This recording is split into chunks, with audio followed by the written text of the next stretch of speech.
where these screw posts need to go.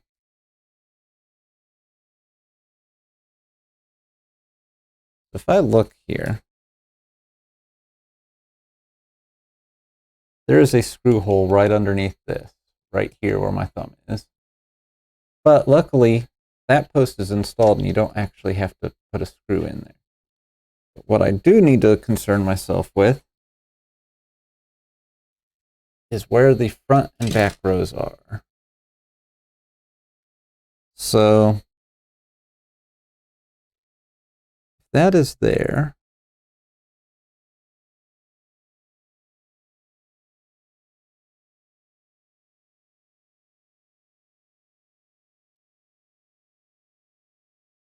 It looks like this farther out one.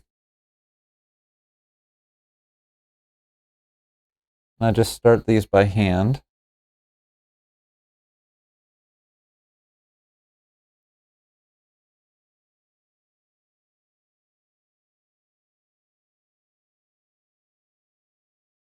Actually, this board's getting heavy. Figure I should probably set it down soon. So I'm just going to start setting these by where they go.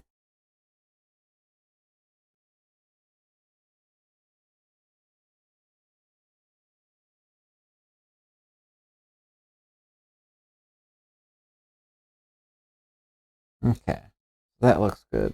Motherboard, I'm going to gently set down over here, back on its anti-static bag. And I can actually take this off because I'm no longer dealing with the bare board.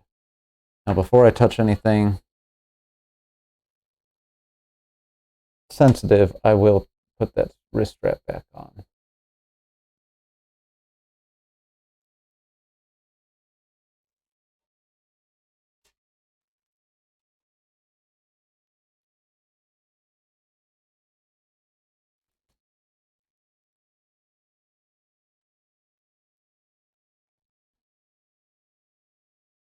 I like to get these started by hand.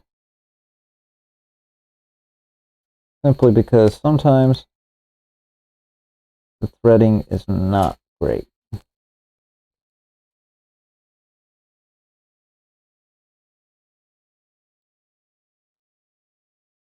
And it appears that this is one of those cases. So let's see here. If I have to, I'll grab a nut driver and use that instead of this tool. That one went in fine.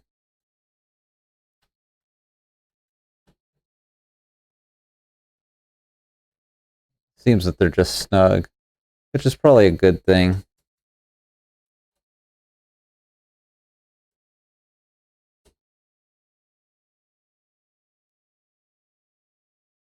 I cannot afford to have this case or anything in this system really to be below really nice because it's going very far away. Oh yeah, once you actually get it started, these things actually sink in pretty decently.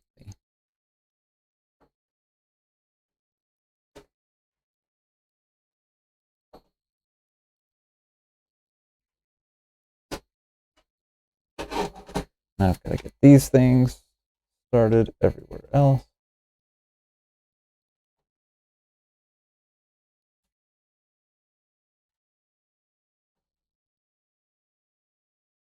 My other half is in the other room playing Black Mesa, which if you haven't played, shame on you. It is a beautiful remake of the original Half-Life. So I listening to her squeal and have fun as she wakes up playing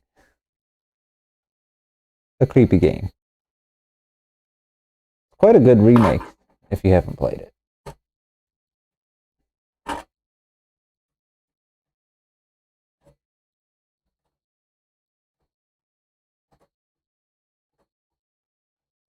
Man, I'm watching that sharpness on the stream. Have loads of fun with this scene. Probably should turn it down a little, but it'll be okay.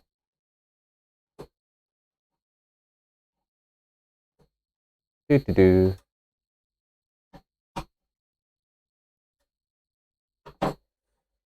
All right. Posts are in. So now I'm going to actually set the case aside. And we're going to move over to the motherboard. I'm going to actually have to move this back a bit and zoom in, because I'm going to need room to work here.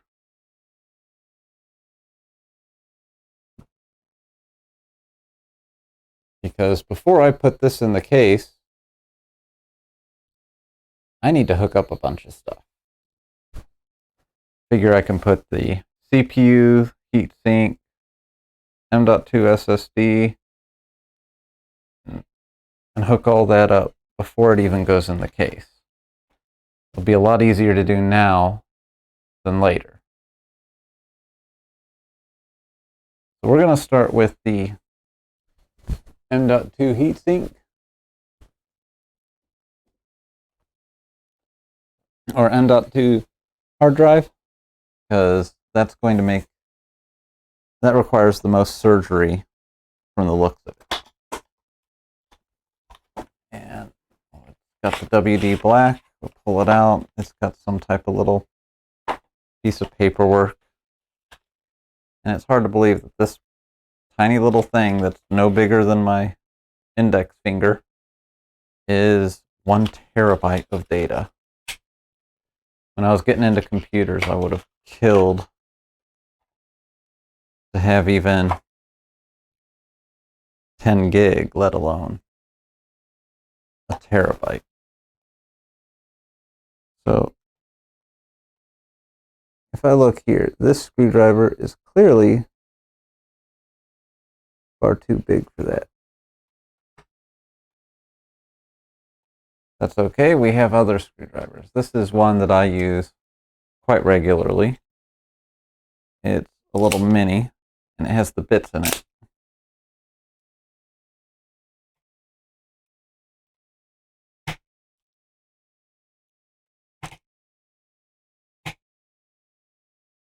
And that bit,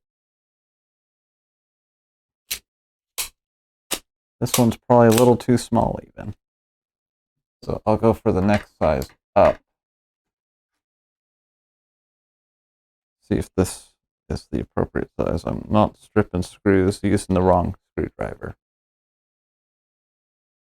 Hey man, got your head. The build is going slow, but it's actually looking nice. This motherboard is ridiculously sweet.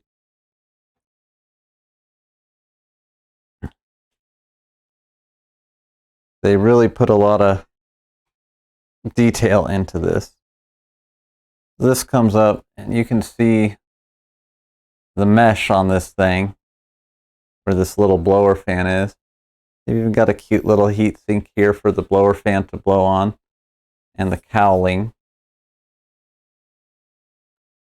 So that works. Kind of peel off a nice little film, because once this thing is in, you're not getting to it. Especially if you put the once you get the GPU in, you won't even see most of this stuff.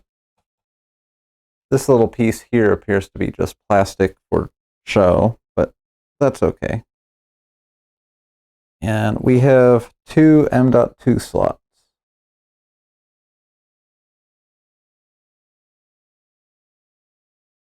I'm going to put it in the upper one, provided it fits. So should just be 2 screws. These look captive.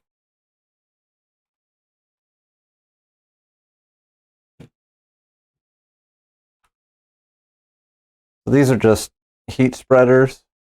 You don't technically need them with SSDs, but it has 2 screws and they're captive, which is nice because you can't lose them.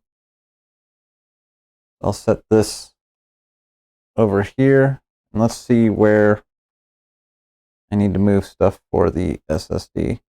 You can see I'm going to have to get one of those screws or posts and put it right here to attach the thing. Now, the reason you don't need a heat spreader on your SSD, like most people think you do, is because there's only one chip on your SSD that actually should be cooled. And the other chips on it, they actually should run warm. So you can't see it on this guy because it's got this sticker on, but there's a big chip here, and then there's going to be a couple chips here, and then there's a chip right here. And that chip right there is going to be the controller chip. And that one needs cooled. But the actual memory chip, or the memory chips, the NAND chips, those actually like to run warm. And if you overcool them, it can actually be a problem. Linus Tech Tips actually released a video this week about, or this week or last week, I can't remember. I think it was this week, about water cooling one of these M.2 SSDs. And they talked about that. It's something I knew already, but it's beneficial. You know, I should put this back on and move it to the other wrist.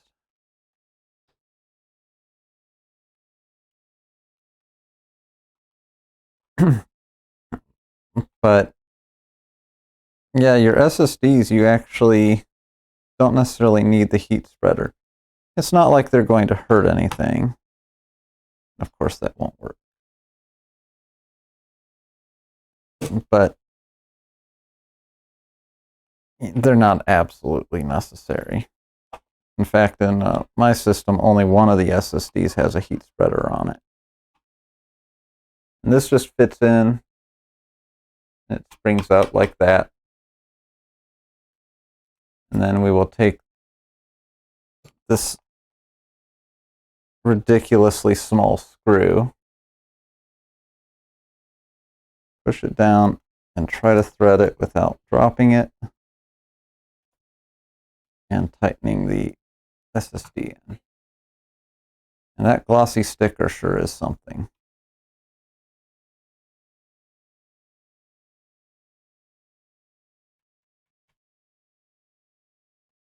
Not over tightening it because it's direct on a PCB, but it holds its place.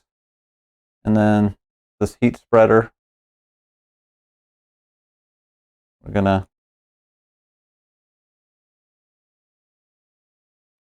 peel back the film on the thermal compound, or the thermal pad, I should say.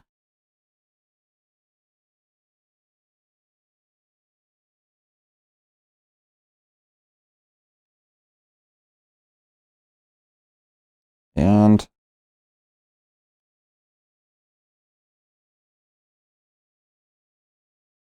try to get it lined up with the holes for the posts to put this back on, and tighten it down just a little until I get both sides in.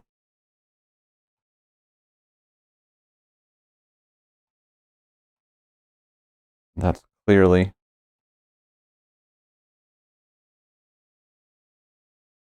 not in the right spot.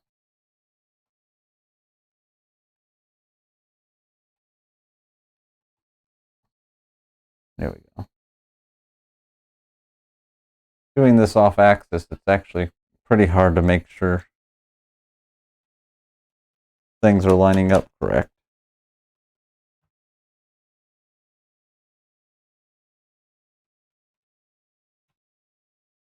We're not going to put this big cover back on quite yet, because I want to make sure that that post gets put into that slot. We will take this box and toss it aside.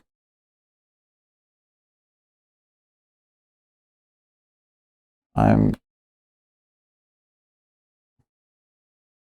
thinking I'm going to take this off and go ahead and put in the other post and screw.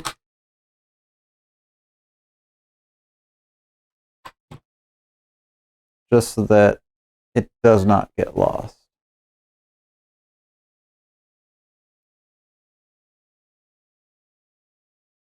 And if I was really concerned about it falling out, I'd probably put some blue Loctite on, but I'm not going to do that.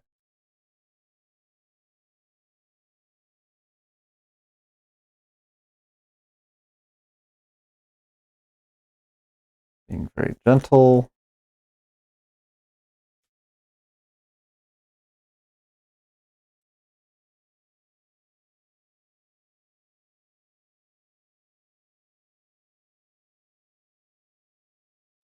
And it's just this little post here.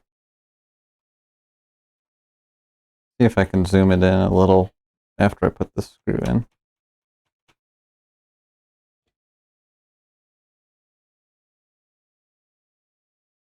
Now that's as far as it zooms. But you have different size of the M.2 SSDs. And this is the most common position. So I wanted to go ahead and just put that in there because I didn't want this to get lost. And if you wanted to add a second SSD later on, it's already in there and he doesn't have to go digging.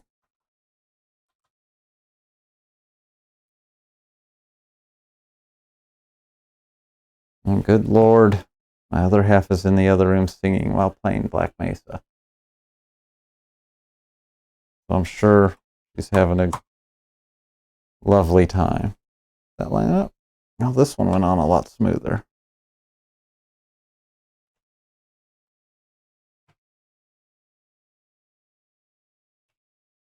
Let's see here. And I'm just checking underneath, making sure that screw is actually touching this, because the last thing I want is this thing. I have no clue what she's singing. It seems contextually related to whatever part of the game she's in. But last thing I want is that little screw to come out in shipment and rattle around in the case. But these heat spreaders seem to hold it decently. Now, let's take a look at this CPU.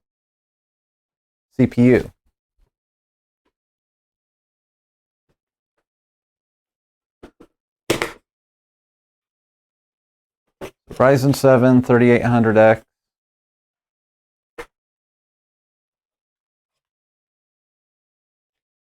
Has this little thin box with the sticker and the CPU itself in it. And then the CPU cooler is the remainder of the box. And this, I believe, is the Prism Wraith CPU cooler. It's pretty standard affair for a traditional cooler. And something is blinking. I think I've got a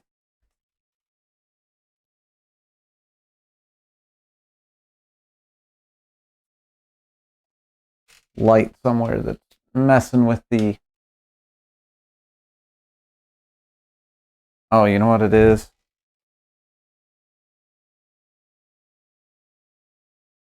I think it's the...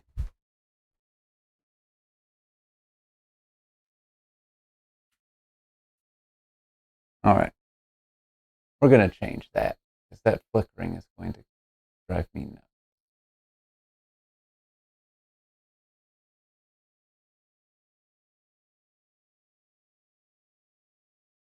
Oh. The sharpen filter isn't the culprit, so let's...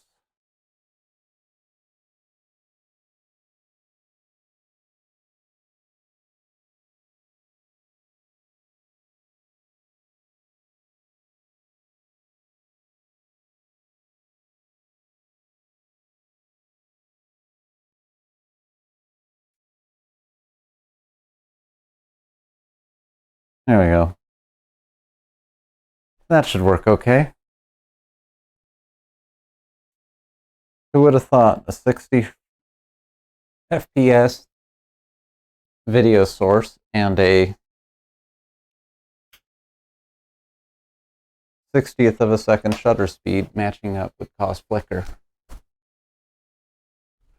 Alright, so this Prism Wraith cooler, it's not bad.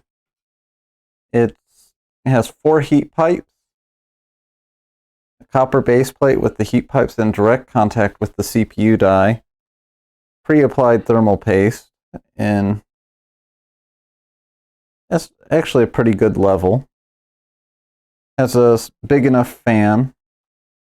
There's actually an article that I was reading today where someone's hitting the market with a fake one of these with 6 heat pipes instead of 4, which more's better, right?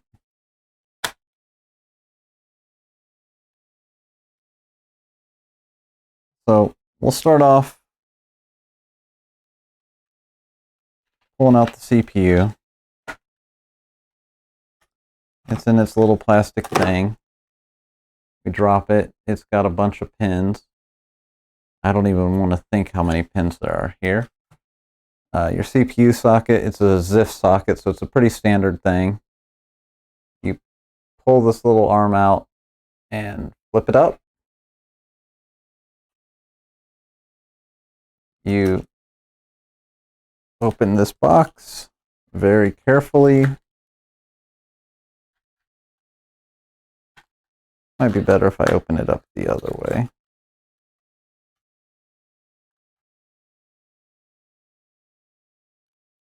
Intel actually has a really cool CPU installation tool on a lot of their motherboards now, or for a lot of their CPUs. And let's see here.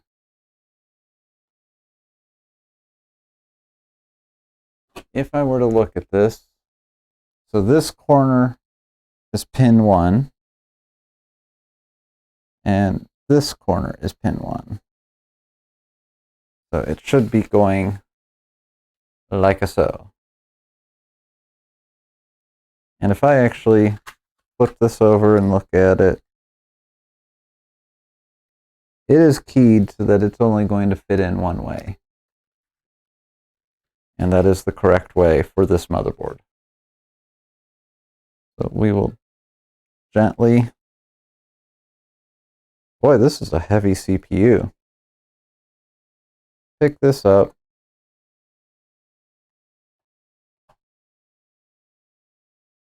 Pop it in. Make sure it's flush. Wiggle it a little.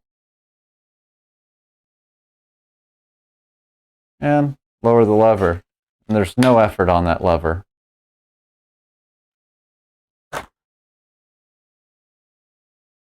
Now we have this AMD Prism Wraith cooler, although I think before I install it, I should put in the RAM. Simply because sometimes there are clearance issues with the RAM when you have a bigger heatsink cooler. So we'll grab the 32 gigs of RAM and the product manual, because we're doing dual channel. And what we'll do on the dual channel is we'll check the manual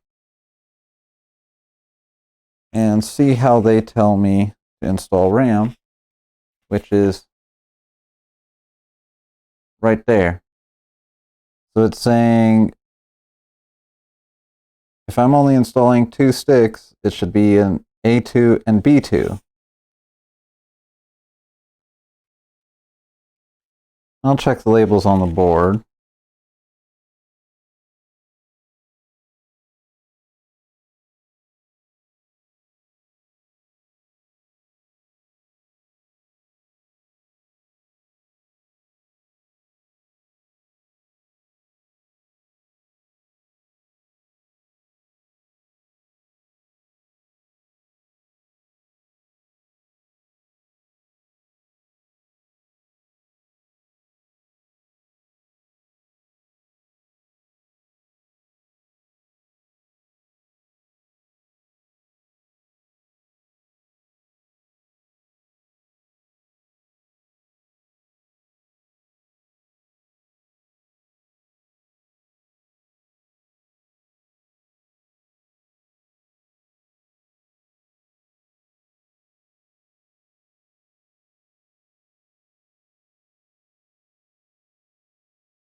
There we go. We should have audio now. Batteries on the wireless mic ran out. So, yeah, this RAM actually lights up on top. So, even though this thing won't have a window, it'll look really cool in secret. So, this has the latch style from the old days of heatsink coolers and all that.